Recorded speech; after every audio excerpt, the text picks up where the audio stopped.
Welcome back. This is Professor Chandra Shekhar. I have come back with another lesson of BT-103 English for Communication. Dear students, I am a professor at SIRT Bhopal where I teach communication skills. As you know that in every business, in every job, in every social aspects, communication is very important. And for making good communication, you should have the knowledge of basic concepts.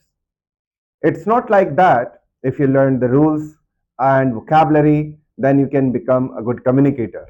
In order to become a good communicator, you need to understand all the concepts of communication.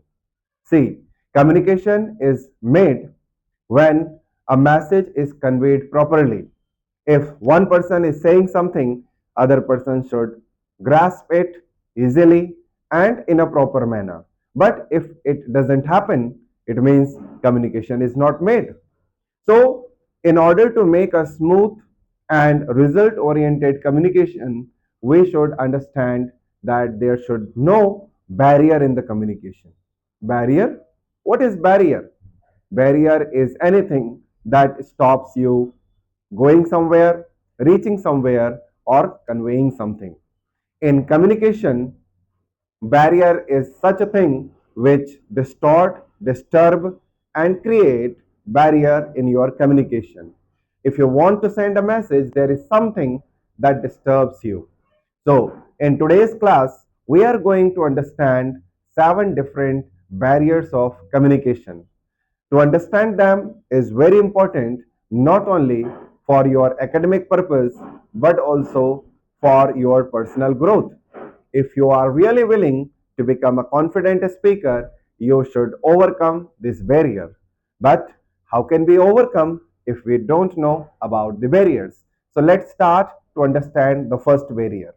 Dear friends, the first barrier is called physical barrier. When I am communicating with you, there are some tools by which I am able to make communication. What if my voice is not properly recorded?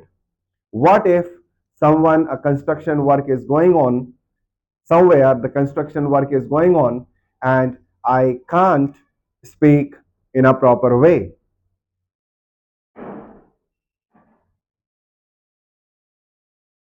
So, if you are really willing to make a proper communication, you should understand that physical barriers should be removed in a proper way. So, if two people are standing far away and if one person is trying to say something, the voice is not reaching to the other person. This creates one physical barrier. If there is noise, then a barrier is created, as I gave example of the construction work going on outside. If there is network issue, then there is disruption in voice and you cannot convey your message. If doors are closed and there is echo in the voice, in the same manner, communication gets disturbed. So, the first and very important barrier is called physical barrier. Moving to the next barrier, that is language barrier. For saying whatever I have to say, I am using the language English. You may use any other language, your native language, but what if the person who is speaking and the person who is listening do not understand the same language? In this way, a barrier is created. It might be related with the difficult word. You might have observed that some people use the same language, but their pronunciation, but their vocabulary, their way of speaking is quite different. If you use jargons, if you use very difficult words, if you use academic words, technical words, then you cannot make a proper communication. So we are talking about various barriers. Psychology is one of the most important factor to understand the barrier. It's not only that whether you are listening to me physically or not. It's not only about the language you know, but many a times if you are not mentally present or if you are not in a state to listen someone properly, then barrier is created. For example, if you are angry and someone is trying to say something, suppose you are fearful, then you would not get what the person is saying. Suppose you are shocked, suppose you are having some physical pain. In all those situations where you are not psychologically ready to listen to the person, then barrier is created. Sometimes attitude also becomes the barrier. Some people think that they don't need to listen anything and they already know everything. In such situation, whatever is said to them, they overhear it and they avoid understanding it. So this is a kind of barrier called psychological barrier. In bigger organizations where the command is given through various chain, let's say in a department there is CMD and there are CEOs, then there are managers, then there are workers and laborers. In all this situation, when message goes from the top level while it reaches to the low level, it might get changes. So this is also called a barrier called organizational barrier. Sometimes commands are too difficult to understand for the common people. In organization, long chain of commands and too many rules make the communication faulty. So in order to make your communication smooth in organization, you need to reduce long chain of commands and rules should not be complicated.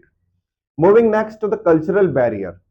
When two different people communicate and they value different cultures, their different dress sense are there, their greeting habits are different. When they communicate to someone, they behave differently. In such situation, there are enough chance to create a confusion. To overcome all these confusions, we need to understand what the barriers are. In next lesson, we will definitely understand how to overcome these barriers. Coming to the next barrier, that is called semantic barrier. If you don't understand the words, means someone is trying to say someone, but the person receives it differently, then this becomes semantic barriers. One single word may have different meanings. Let's take example of the word BAT. BAT is also a tool to play cricket and BAT is also name of a bird. So in both the situations, what bat are you talking about? It needs to be very clear, otherwise it would become a semantic barrier. Coming to the last barrier, this is known as perceptual barrier, where your assumptions, your judgmental nature, or your wrong perceptions create a kind of barrier. So dear students, this is a very important lesson to be understood. So in next lesson, we are going to understand how can we overcome these barriers, because if there is a problem, there must be a solution. If you have come to the end of the video, then don't forget to like, share and subscribe this channel and stay continued and keep watching in order to become very fluent at communication. See you in the next video. Till then, enjoy yourselves.